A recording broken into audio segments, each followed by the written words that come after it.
ভাই ভিডিওটা ধাক্কা দিয়েন না, খুবই গুরুত্বপূর্ণ কথা। অবশ্যই ওনার কথাগুলো শুনে যাবেন, আর ভিডিওটা ভালো লাগলে বেশি বেশি করে শেয়ার করবেন। আগে ওনার কথাগুলো শুনেন ভাই।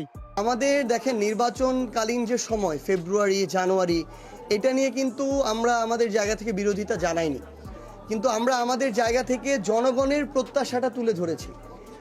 আমরা বলেছি যে মৌলিক সংস্কারগুলো যদি না হয়, জুলাই সনদের আইনগত একটা শক্ত ভিত্তির উপরে এই জুলাই সনদের ভিত্তিতে যদি নির্বাচন না হয়, এবং আমরা যে সংস্কারগুলোর কথা বলছি এগুলো সংস্কারগুলো সাস্টেইনেবল হওয়ার জন্য, আইনগত ভিত্তি শক্ত হওয়ার জন্য যে গণপরিষদের নির্বাচন, একই সাথে নির্বাচন উইথ গণপরিষদ, এই গণপরিষদ নির্বাচনটা যদি না হয়, এত বড় যে একটা গণহত্যা হলো, এটার যদি আমরা ন্যূনতম বিচারিক প্রক্রিয়ার দৃশ্যমান রায় আমরা না দেখতে পাই, তাহলে আপনি যেই সময়সীমায় বলেন না কেন, সেই সময়সীমা এটা জনগণের আকাঙ্ক্ষার সাথে প্রতারণা।